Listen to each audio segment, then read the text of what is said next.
सबसे पहले हिंदुओं के सूर्य और जिन्होंने स्वधर्म, स्वदेश और स्वभाषा के लिए रान रान पान पान जंगलों में घूमना पसंद किया, मगर मुगलों के सामने सर नहीं झुकाया, वो वीर सपूत महाराणा प्रताप को मैं प्रणाम करना चाहता हूं। इसी के साथ मुझे बड़ा आनंद आया कि मंच पर मुझे राणा पुंजा भील की भी मूर्ति, जाजलमान मूर्ति दी गई, उनकी वीरता को भी मैं प्रणाम करना चाहता हूं। मित्रों, ये भूमि त्याग, बलिदान और भक्ति की भूमि है। ये भूमि भारतीय जनता पार्टी का गढ़ है और ये भूमि से ही राजस्थान में भारतीय जनता पार्टी की विजय पताका यहां से ही निकलती है। और इस बार भी आज मैं मेवाड़ की इस पवित्र धरती पर बोलकर जाता हूं, गहलोत जी सुन लेना, 23 में राजस्थान बीजेपी विजय के सारे रिकॉर्ड तोड़कर प्रचंड बहुमत के साथ सरकार बनाने वाली है। भाई और बहनों, मेरे युवा साथियों, मैं मोदी जी के 9 साल पूरे होने पर भारतीय जनता पार्टी ने देश भर में जो धन्यवाद यात्राएं चालू की है, इसके तहत आज मैं मेवाड़ की वीर भूमि पर आया हूं। ये मेरा 15वां राज्य है। मैं देश भर में घूमकर आया और देश भर में मोदी जी के लिए जो समर्थन देखा है, ये निश्चित है कि 2024 में फिर से 300 सीटों के साथ नरेंद्र मोदी जी प्रधानमंत्री बनने जा रहे हैं।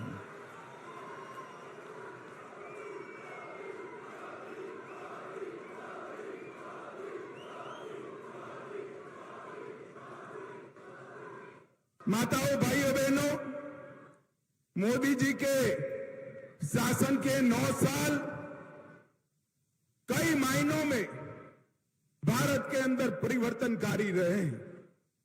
मोदी जी के शासन के 9 साल गरीब कल्याण के 9 साल रहे। मोदी जी ने कहा था 2014 में जब संसद में पहली बार पहुंचे, उन्होंने संसद की भूमि को माथे पर लगाकर कहा था, ये सरकार गरीबों की, दलितों की, आदिवासियों की, पिछड़ों की सरकार है। और 9 साल में इन्होंने इसके लिए ढेर सारे काम किए। मित्रों, मोदी जी के नेतृत्व में ये 9 साल में देश के करोड़ों किसानों को पहली बार 6,000 रुपया प्रति साल मिला है। और अपने राजस्थान में 80 लाख किसानों को अब तक 16,000 करोड़ रुपया सीधा बैंक अकाउंट में ट्रांसफर करने का काम हमारे नरेंद्र मोदी जी ने किया है।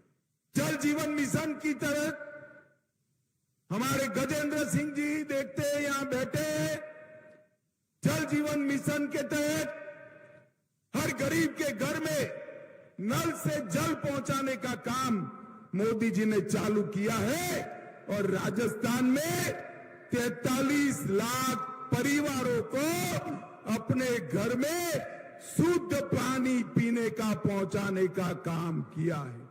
मित्रों, राजस्थान में 86 लाख शौचालय बनाए, 1 करोड़ कार्ड को 4.2 करोड़ लोगों को 3 साल से मुफ्त में प्रति व्यक्ति प्रति माह अनाज देने का काम ये भारतीय जनता पार्टी की सरकार कर रही है। 5.75 लाख उज्ज्वला के कनेक्शन दिए गए, 84,000 कनेक्शन मेरे ट्राइबल भाइयों को, आदिवासी भाइयों को देने का काम ये भारतीय जनता पार्टी की सरकार ने किया। 18 लाख लोगों को खुद का घर देने का काम ये भारतीय जनता पार्टी की सरकार ने किया है। मित्रों, मैं पास के गुजरात से ही आता हूं। यहां बहुत बड़ा जनजाति समुदाय है, आदिवासी समुदाय है। मेवाड़ के राणाओं ने जो लड़ाई लड़ी, इसके साथ मेरे आदिवासी भील भाई कंधे से कंधा लड़ाकर मुगलों के सामने लड़ने का काम आदिवासियों ने किया है। और स्वतंत्रता संग्राम में ढेर सारे गौरवमय प्रकरण मेरे आदिवासी भाइयों के नाम पर लिखे हैं। मोदी जी ने भगवान बिरसा मुंडा को, उनकी जयंती को जनजाति गौरव दिन के रूप में स्थापित कर देश भर के आदिवासियों का सम्मान करने का काम किया है। इसके साथ पहली बार आजादी के 75 साल के बाद एक आदिवासी महिला को, गरीब घर की महिला को द्रौपदी मुर्मू से महामहिम द्रौपदी मुर्मू बनाने का काम नरेंद्र भाई ने कर समग्र देश के आदिवासियों को गौरव दिलाया है। पहले गहलोत जी सुन लीजिएगा, 10 साल आपकी सरकार चली सोनिया मनमोहन की, सिर्फ 90 एकलव्य विद्यालय थे। ये आदिवासी बच्चों को पढ़ाने के लिए 14 से 24-22 में 500 से ज्यादा एकलव्य विद्यालय भारतीय जनता पार्टी की सरकार ने बनाए। 40,000 से ज्यादा शिक्षक भर्ती किए, 30 लाख से ज्यादा विद्यार्थियों को छात्रवृत्ति दी और जनजातीय मंत्रालय का बजट जो पहले 1,000-1,500 करोड़ था, मोदी जी ने बढ़ाकर 15,000 करोड़ करने का काम किया है। सबसे पहले अटल जी ने ही जनजाति आयोग की गठन किया था और हमारे भैरव सिंह जी ने जनजातियों के आरक्षण में वृद्धि करने का काम किया है और मोदी जी ने 10 आदिवासी जननायकों के संग्रहालय बनाने का काम किया है। मित्रों, इन मोदी जी के 9 साल गरीब कल्याण के 9 साल रहे। ये मोदी जी के 9 साल भारत गौरव के 9 साल रहे। ये 9 साल के अंदर समग्र विश्व में भारत की विजय पताका फहराने का काम हमारे नरेंद्र मोदी जी ने किया है। मोदी जी G7 में गए थे, अभी अमेरिका गए। ढेर सारे राष्ट्राध्यक्ष ने G7 में कोई अपॉइंटमेंट मांगता था, कोई हस्ताक्षर मांगता था। अफ्रीका में किसी ने मोदी जी के पैर छू लिए और जहां पर गए वहां मोदी मोदी मोदी मोदी के नारे लगे। मित्रों, मोदी जी को ये जो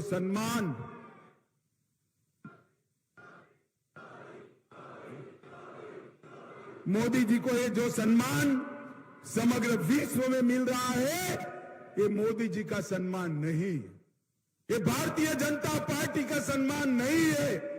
ये मेरे मेवाड़ के भाइयों बहनों के, राजस्थान के भाइयों बहनों का और देश की 130 करोड़ की जनता का सम्मान है। मित्रों, जनता का सम्मान है। मोदी जी ने भारत के गौरव को आसमान तक ऊंचा उठाया है।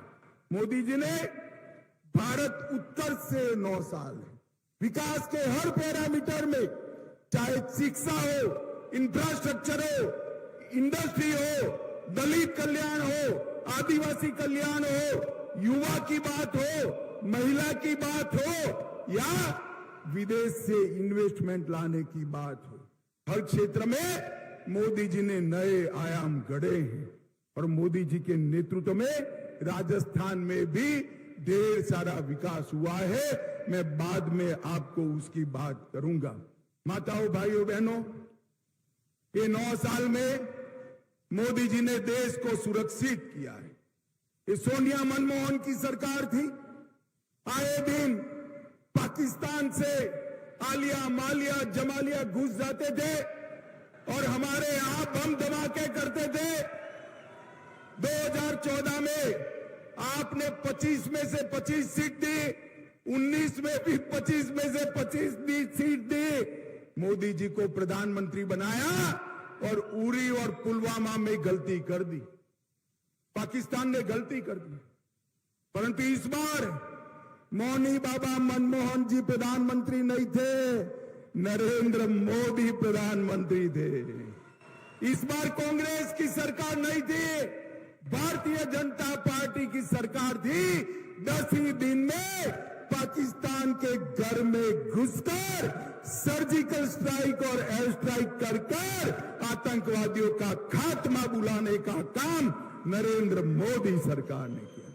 माताओं, भाइयों, बहनों, ये मेवाड़ वालों मुझे बताओ, ये कश्मीर अपना है या नहीं है? सुनाई नहीं पड़ता है, जोर से बोलो, कश्मीर अपना है या नहीं है? धारा 370 हटानी चाहिए या नहीं हटानी चाहिए?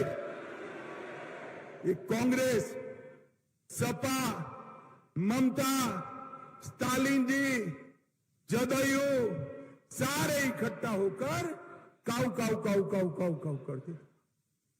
19 में फिर से आपने 25 में से 25 सीटें दी, मोदी जी को प्रधानमंत्री बनाया। मोदी जी ने एक ही झटके में धारा 370 को 5 अगस्त 2019 को समाप्त कर। और राहुल बाबा कहते थे कि धारा 370 मत हटाओ वरना खून की नदियां बह जाएगी। अरे राहुल बाबा, किस जमाने की बात करते हो? खून की नदियां छोड़ो, किसी की कंकर चलाने की हिम्मत नहीं हुई है, कंकर चलाने की। ये 9 साल में मोदी जी ने देश को सुरक्षित करने का काम किया है। 9 साल में मोदी जी ने देश को विकसित करने का काम किया है। और मित्रों, मैं आपको बताता हूं, अभी अभी सारा विपक्ष के नेता पटना में इकट्ठा हुए, एक बड़े मंच पर प्रेस कॉन्फ्रेंस की। सारे लोग, मैंने भी प्रेस कॉन्फ्रेंस देखी, मैं भी बहुत साल से राजनीति में हूं। मैंने सोचा भला ये कौन लोग इकट्ठा हुए? 21 पार्टी के लोग थे। कितनी पार्टी के? जोर से बोलो, कितनी पार्टी के? ये 21 पार्टी के लोग थे और 21 लाख के घपले, घोटाले, भ्रष्टाचार करने वाले लोग वहां पर इकट्ठा हुए। 21 लाख के घपले, घोटाले, जनता को हिसाब नहीं देना है।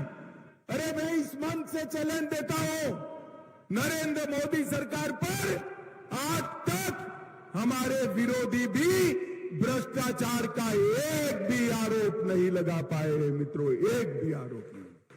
और 21 पार्टियां 21 लाख का भ्रष्टाचार करने वाली इकट्ठा होकर राहुल बाबा को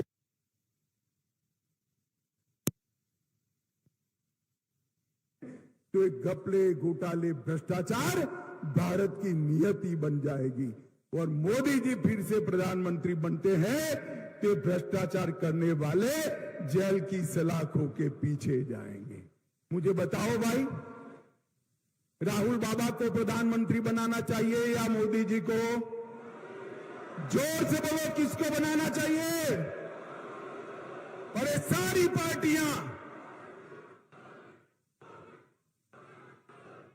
ये सारी 20 पार्टियां, 21 पार्टियां जो इकट्ठा हुई, इनके मन में, मेवाड़ वालों, आपका भला नहीं है। इनके मन में अपने बेटे का भविष्य है।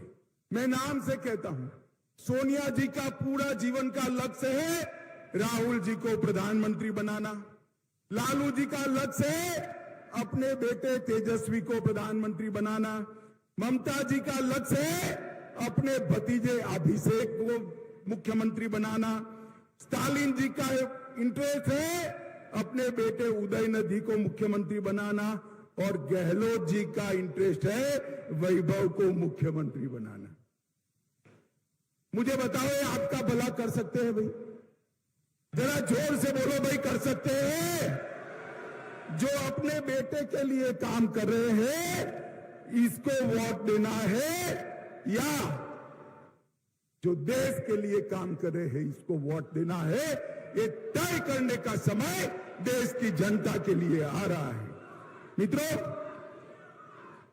अब कर जैसा होगा ऐसा संस्कार घर के हर लोगों में हो। ये राजस्थान में गहलोत जी की सरकार भी पिछले 3-4 साल से लगातार देश भर में भ्रष्टाचार के सर्वेक्षण में भ्रष्टाचार करने में नंबर 1 पर है, नंबर 1 पर है। माताओं, भाइयों, बहनों, खनन विभाग में 66,000 करोड़ का भ्रष्टाचार किया और बात वहां तक पहुंच गई, एक संत ने अपना आत्मविलोपन करना पड़ा, फिर भी भरतपुर में अवैध खनन फिर से चालू हो गया है। उदय सागर झील के नाम से 2000 करोड़ का भ्रष्टाचार, प्रतापगढ़ में 1000 करोड़ रुपए के लाइमस्टोन खान का भ्रष्टाचार, सचिवालय में अफसरों की अलमारी से 2 करोड़ रुपया और 1 किलो सोना निकलता है। गहलोत जी, जरा बताइए सोना किसका है? भाई, हिसाब मांगना चाहिए या नहीं मांगना चाहिए? पीछे वाले बोलो, मांगना चाहिए या नहीं मांगना चाहिए? आपके पास मौका है अब हिसाब मांगने का कि सचिवालय के अंदर ये 2 करोड़ रुपया और 1 किलो सोना किसका है, उसका हिसाब दीजिए। काली सिंह बांध के नाम पर करोड़ों रुपए का घपला, गरीबों के राशन में 100 करोड़ रुपया चाऊ कर गए, वृद्धावस्था पेंशन में 450 करोड़ रुपया चाऊ कर गए। शर्म करो, शर्म करो। गरीब बच्चों का अनाज और वृद्धों के पैसे खाकर कोई सुखी नहीं होता है। गहलोत जी, ये सरकार भ्रष्टाचार की सरकार है। इस सरकार ने तो भ्रष्टाचार के सारे रिकॉर्ड तोड़ने का काम किया है।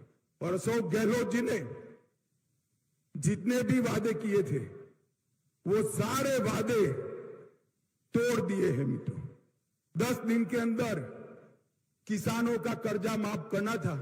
मुझे बताओ, हुआ है भाई? अरे जोर से बोलो, हुआ है? युवाओं को बेकारी भत्ता मिला है?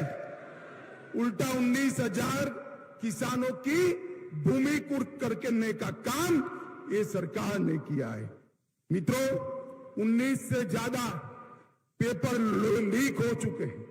बेरोजगारी और बलात्कार में राजस्थान देश भर में नंबर 1 पर है और उनके ही प्रदेश कांग्रेस अध्यक्ष के बेटे टॉपर कर जाते हैं, जनता बिचारी रह जाती है। मित्रों, एक दूसरी बात है, इस प्रदेश में कानून और व्यवस्था की स्थिति बुरी तरह से चरमराई गई। 2000 में जयपुर में बॉम्ब ब्लास्ट हुआ था। मैं उस वक्त गुजरात का गृह मंत्री था, वसुंधरा जी यहां थी। सबको पकड़ा। इनके एडवोकेट जनरल को फुर्सत ही नहीं है पैरवी करने के और सारे से सारे लोग छूट गए। 50 लोगों को मारने वाले दहशतगर्द आतंकवादी आज निर्दोष छूट गए हैं और इनको शर्म नहीं आती है और मुझे कहते हैं कि क्या किया कन्हैयालाल ने। अरे तुम्हें, आपको पहले शर्म आनी चाहिए। माताओं, भाइयों, बहनों, बताओ, कन्हैयालाल को सुरक्षा किसने नहीं दी? जोर से बोलो, किसने नहीं दी? जोर से बोलो, किसने नहीं दी? मर गया तब तक किसकी पुलिस चुप रही? अरे आप तो पकड़ना भी नहीं चाहते थे, एनआईए ने पकड़ा। और झूठ मत बोलो गहलोत जी, चार्जशीट नहीं हुई है। मैं डंके की चोट पर कहता हूं, 22 दिसंबर 2022 को चार्जशीट हो चुका है। स्पेशल कोर्ट बनाने का काम आपका है, जिससे जल्द सजा दी जाए।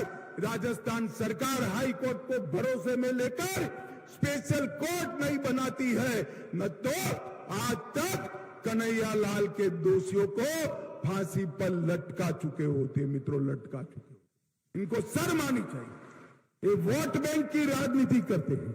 मैं आज इतना कहना चाहता हूं, मोदी जी ने PI5 पर बैन लगाया, गहलोत जी के राज में कोटा में PFI की रैली निकलती, चित्तौड़गढ़ में रतन सोनी की हत्या होती, करौली में हिंदू त्योहार बंद कर दिए जाते हैं, संघ का पथ संचलन बंद कर दिया गया और 300 साल पुराना शिव मंदिर अलवर में ढहा दिया गया। भगवा ध्वज उतारने की हिमाकत ये गहलोत सरकार करती है।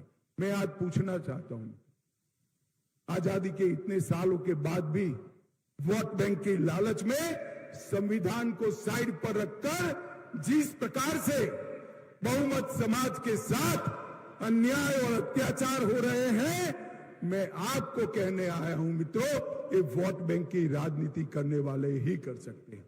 Bharatiya Janata party vote bank की राजनीति नहीं करती है।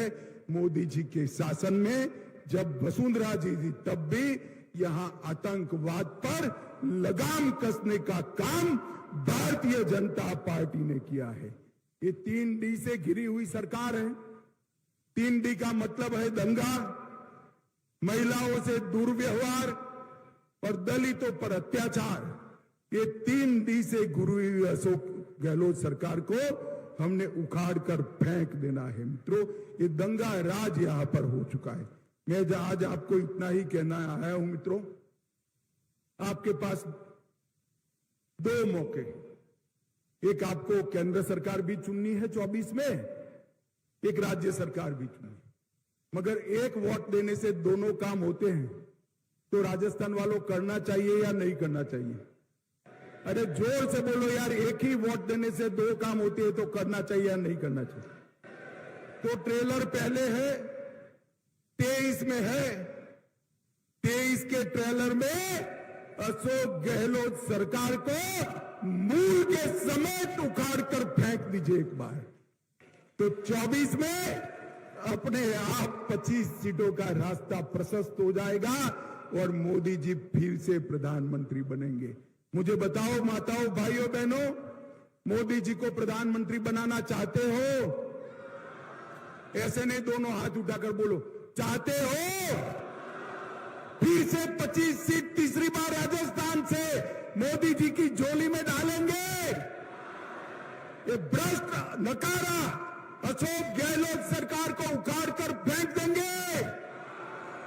यहां पूर्ण बहुमत की रिकॉर्ड तोड़ने वाली भारतीय जनता पार्टी की सरकार बनाएंगे। कमल के निशान पर वोट देंगे। तो मेरे साथ दोनों हाथ उठाइए, उठाइए दोनों हाथ, विजय के संकल्प की मुट्ठी बींचिए और प्रचंड आवाज से बोलिए, भारत माता की, भारत माता की, वंदे वंदे वंदे। आप सभी का बहुत बहुत धन्यवाद, प्रणाम।